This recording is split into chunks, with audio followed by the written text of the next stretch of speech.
नमस्कार दोस्तों, मैं हूं जितेंद्र मीना और स्वागत करता हूं आप सभी का मेरे यूट्यूब चैनल जेके इंग्लिश एकेडमी में। दोस्तों, आज हम पढ़ने जा रहे हैं एक्टिव पैसिव वॉइस। तो सबसे पहले हम देख लेते हैं एक्टिव पैसिव वॉइस। तो फर्स्ट ऑफ ऑल बात ये आती है कि एक्टिव पैसिव वॉइस होता क्या है, बेसिकली ये है क्या एक्टिव पैसिव वॉइस। दोस्तों, कई स्टूडेंट तो ऐसे हैं जो एक्टिव पैसिव वॉइस के सारे नियम पढ़ के और उसको सीख लेते हैं। सीखने के बाद में उनको ये भी पता नहीं होता है कि एक्टिव पैसिव वॉइस रियलिटी में क्या है। आपको मतलब दैनिक जीवन में भी आपको पता होना चाहिए कि एक्टिव पैसिव वॉइस क्या है। यदि आपको दैनिक जीवन में भी ये पता होगा कि एक्टिव पैसिव वॉइस क्या है, तो आप उसको दैनिक जीवन में भी यूज कर सकते हो दोस्तों।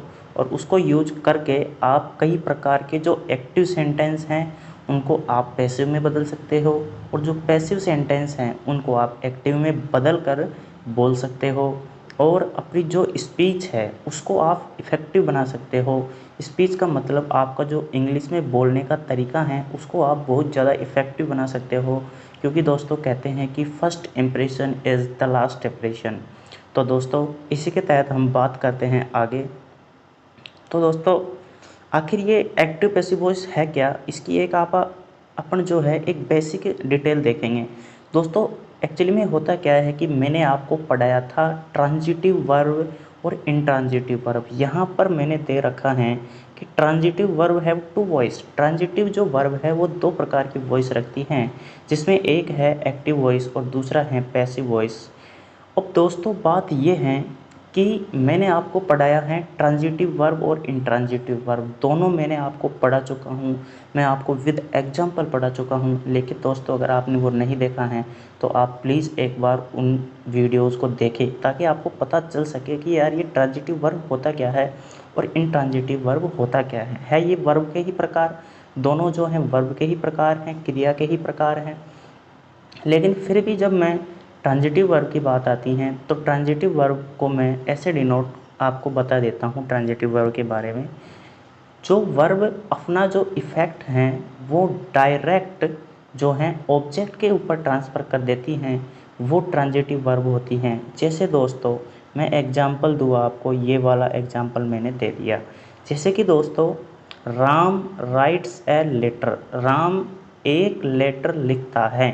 वैसे इसको अपन सीक्वेंस वाइज देखें तो राम लिखता है एक लेटर। अब दोस्तों, जो लिखना है, लिखेगा वो क्या लिखेगा, तो उसका डायरेक्ट ऑब्जेक्ट आ रहा है, मतलब कि वर्ब के बाद में डायरेक्ट ऑब्जेक्ट आ रहा है। एक लेटर, एक पत्र है, वो ऑब्जेक्ट आ रहा है, तो वो ट्रांजिटिव वर्ब है। और दोस्तों, इस बात का आप ध्यान रखना, जब मैंने आपको लिखा दिया है कि transitive verb have two voice, मतलब ट्रांजिटिव वर्ब एक्टिव वॉइस और टू वॉइस दो तरीका की जो है वॉइस रखता है। वॉइस का मतलब कि एक बोलने की शैली रखता है। जो ट्रांजिटिव वर्ब हैं वो एक बोलने की शैली रखती हैं दो तरीके की। तो इस बात को आपको ध्यान रखना चाहिए कि ट्रांजिटिव वर्ब के अलावा इंट्रांजिटिव वर्ब कभी भी जो है पैसिव वॉइस नहीं बनाती हैं। ओनली ट्रांजिटिव वर्ब की थर्ड फॉर्म है वो ही जो हैं पैसिव वॉइस बनाती हैं। दोस्तों, एक्टिव वॉइस तो बना सकती हैं, इंट्रांजिटिव वर्ब भी बना सकती है, लेकिन पैसिव वॉइस दोस्तों ओनली जो हैं ट्रांजिटिव वर्ब बना सकती हैं। तो दोस्तों, मैं आपसे रिक्वेस्ट करूँगा, कृपया आप मेरा ट्रांजिटिव वर्ब और इंट्रांजिटिव वर्ब का वीडियो देखें, ताकि आपको पता चल सके कि ये है क्या ट्रांजिटिव वर्ब और इंट्रांजिटिव वर्ब। दोस्तों, फिर मैंने जैसा कि आपसे वादा किया था कि मैं आपको बताऊंगा कि पैसिव वॉइस और एक्टिव वॉइस है क्या। मेरा आज का जो वीडियो है वो इसी के ऊपर है कि पैसिव वॉइस और एक्टिव वॉइस क्या है। दोस्तों, तो मैं फिर जो है आ जाता हूँ पैसिव वॉइस और एक्टिव वॉइस पे। दोस्तों, ये तो रहा एक्टिव वॉइस, ये रहा पैसिव वॉइस। अब दोस्तों, इसके मैंने जो एग्जाम्पल दिए हैं वो ये भी दिया है और ये भी दिया है। इसमें दोस्तों ये तो एक्टिव वॉइस हैं और ये पैसिव वॉइस हैं दोस्तों। तो अब मैं बात करता हूँ कैसे कि, जैसे मैं एक्टिव वॉइस की बात कर रहा हूँ दोस्तों, तो राम राइट्स ए लेटर, मतलब राम एक पत्र लिखता है। तो दोस्तों, ये जो राम है ना, राम, ये जो राम है यहाँ पर ये एक एक्टिव सब्जेक्ट का रोल निभा रहा है। इस कारण ये एक्टिव वॉइस कहलाएगा। मतलब फिर भी अगर आपके समझ में नहीं आता है तो आप ऐसे मान लीजिए, जो अपन हिंदी का सेंटेंस है उसको अपन इंग्लिश में कन्वर्ट करते हैं टेंस की सहायता से, तो वो तो होता है एक्टिव वॉइस। लेकिन पैसिव वॉइस जो होता है वो एक नियम के तहत बदला जाता है, और वो नियम जो हैं मैंने आपको यहाँ पर 2-4 नियम वैसे ही मैंने बेसिक नॉलेज के लिए डाल दिए हैं। जैसे कि नोट नंबर एक तो मैंने नोट नंबर फर्स्ट डाल दिया है, दूसरा है पैसिव वॉइस का एक नियम डाल दिया है, और एक और नियम मैंने डाल दिया है। तो दोस्तों एक नियम के तहत अगर अपन बनाए तो वो पैसिव वॉइस होता है। अब पैसिव वॉइस के बारे में अपन नॉलेज लेंगे। अब दोस्तों जैसे कि इस सेंटेंस को कंसिडर आपको करना है, जैसे कि ये ए लेटर है, ये यहाँ पर ये एक ऑब्जेक्ट है, राम सब्जेक्ट है, राइट्स एक वर्ब है, और ए लेटर एक ऑब्जेक्ट है। जो ये ए लेटर हैं ये ऑब्जेक्ट हैं, ये सब्जेक्ट की पोजीशन पर आ गया तो ए लेटर। अब दोस्तों एक बात और ध्यान रखनी है, मैं बता ही देता हूँ आपको कि जो पैसिव वॉइस एक्टिव वॉइस है उसमें कभी भी टेंस नहीं बदलता है। वर्ब बदल जाएगी, हेल्पिंग वर्ब बदल जाएगी, लेकिन टेंस कभी भी नहीं बदलता है। अब दोस्तों ये राम राइट्स ए लेटर, तो ये प्रेजेंट इंडेफिनिट टेंस का वाक्य है, मतलब कि वर्ब की फर्स्ट फॉर्म प्लस एस इसमें आ रहा है।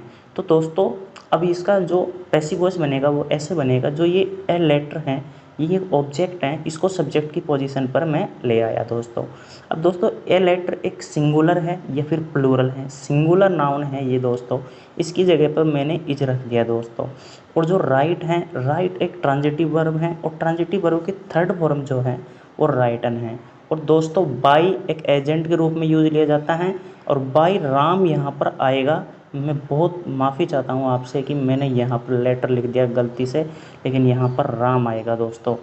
उसके बाद में अब दोस्तों फिर मैंने ये एक तरीका बता दिया, लेकिन फिर भी अगर आपकी समझ में नहीं आए तो मैं सीधी भाषा में बता देता हूँ। अगर एक्टिव जो होता है, नॉर्मली अपन हिंदी से इंग्लिश में जो अर्थ कन्वर्ट करते हैं वो तो होता है एक्टिव वॉइस, मतलब उसमें कर्ता का रोल होता है बहुत तगड़ा, कर्ता ही उसमें एक्शन करता है।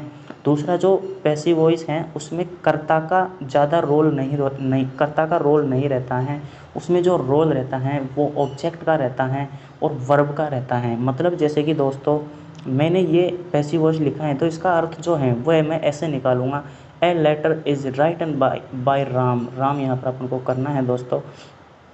तो दोस्तों एक letter is written by Ram, एक पत्र राम के द्वारा लिखा जाता है, एक पत्र राम के द्वारा लिखा जाता है।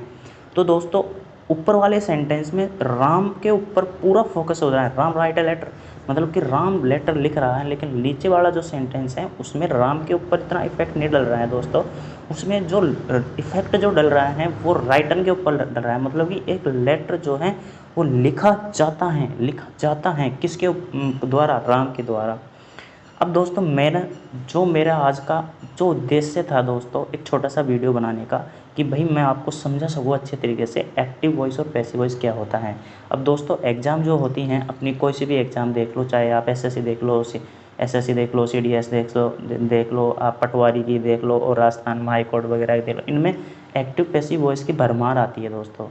तो अब मैं जो है आपको थोड़े से 1-2 रूल बता देता हूँ, फिर ये जो क्लास ख़त्म होएगी इसके बाद में अपन रेगुलर अपनी क्लास चलती रहेगी दोस्तों, और मैं आपको पूरा एक्टिव वॉइस पैसिव वॉइस बिल्कुल बेसिक से पढ़ाऊँगा और हाई लेवल तक पढ़ाऊँगा। आपका अगर आपने वीडियो देखा तो आपका एक भी क्वेश्चन गलत नहीं होगा, ऐसा मेरा मानना है। और फिर आप पढ़ोगे नहीं और वीडियो को पूरा ही नहीं देखोगे तो कैसे आप सीख पाओगे दोस्तों। तो मैं दोस्तों थोड़ा सा आगे बढ़ जाता हूँ। जैसा कि दोस्तों हम ऊपर वाले सेंटेंस में हम बात कर चुके हैं कि जो पैसिव वॉइस है उसमें हमेशा वर्ब की थर्ड फॉर्म का यूज लिया जाता है। मतलब दोस्तों अगर हमने ये जो पैसिव वॉइस बनाया है इस एक्टिव वॉइस का, इसमें वर्ब की थर्ड फॉर्म यूज में ली है सॉरी, तो ये जो है एक यूनिवर्सल रूल है कि भाई पैसिव वॉइस में तो हमेशा वर्ब की थर्ड फॉर्म ही आएगी। दूसरा जो है पैसिव वॉइस में बाय को एजेंट के रूप में लिखा जाता है दोस्तों, इसको एजेंट के रूप में लिखा जाएगा। ओके दोस्तों, नेक्स्ट में एक क्वेश्चन और है उसको मैं सॉल्व करके आपको बताता हूँ। जैसे कि मोदी सक्सीडेड मनमोहन। अब इसका जो ये एक एक्टिव का सेंटेंस है और ये एक पैसिव का सेंटेंस है दोस्तों। पैसिव को सेंटेंस को आप 2 चीज़ों से समझ सकते हो, पहला तो ये कि ये इसमें वर्ब की थर्ड फॉर्म होगी, और दूसरा ये कि इसमें बाय लगा होगा। इस बात को आप ध्यान रखना कि पैसिव वॉइस के सेंटेंस आप दो चीज़ों से समझ सकते हो कि फर्स्ट ऑफ ऑल उसमें जो है वर्ब की थर्ड फॉर्म आएगी, और दूसरा जो है उसमें बाय लगा होगा। तो मतलब जो नीचे वाला सेंटेंस है वो है, ये ऊपर वाला है एक्टिव का, नीचे वाला है पैसिव का। ओके दोस्तों, नेक्स्ट हम बात करते हैं। जैसे कि दोस्तों पहला ही सेंटेंस है, मोदी सक्सीडेड मनमोहन। मोदी ने सफल बनाया था मनमोहन को। एक सेंटेंस है नॉर्मली। अब दोस्तों इसका जो पैसिव वॉइस बनाया है वो इस तरीके से बनाया है कि मनमोहन जो है ये ऑब्जेक्ट है, लेकिन यहाँ पर सब्जेक्ट के रूप में आ गया।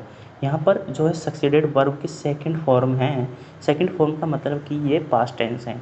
तो मनमोहन एक सिंगुलर नाउन है, तो इसकी जगह पे वाज। और दोस्तों जैसा कि मैंने आपको बताया था, सक्सीडेड जो होता है ये भी सेकंड फॉर्म है, लेकिन इसका थर्ड फॉर्म भी सक्सीडेड ही होता है। और किसके द्वारा? बाय मोदी। तो दोस्तों ये पैसिव वॉइस का सेंटेंस हो गया दोस्तों। एक रूल और मैंने लिखाया दोस्तों आपको, वो ये लिखाया है, एक मिनट सॉरी, मैंने रूल ये लिखा है कि एक्टिव वॉइस के सब्जेक्ट को निम्न प्रकार ऑब्जेक्ट में बदल देते हैं। जैसे दोस्तों एक्टिव वॉइस में यदि आई है तो मी हो जाएगा, वी है तो अस हो जाएगा, यू है तो यू ही रहेगा, ही का हिम हो जाएगा, सी का हर हो जाएगा, इट का इट होएगा, नेम का नेम होएगा। ये एक सिंपल सा रूल है दोस्तों।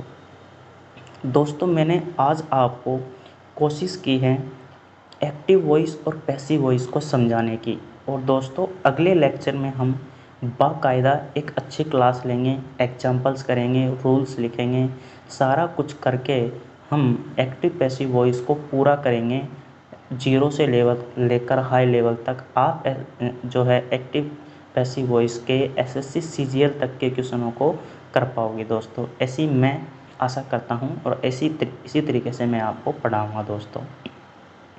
तो दोस्तों वीडियो यहीं तक था, और मैं आपसे रिक्वेस्ट करता हूं यदि आपको ये वीडियो अच्छा लगे और यदि आपको आगे के वीडियो देखना है, पूरा एक्टिव पैसिव वॉइस पढ़ना है, तो दोस्तों आप जो है चैनल को सब्सक्राइब ज़रूर करें, लाइक करें और शेयर ज़रूर करें।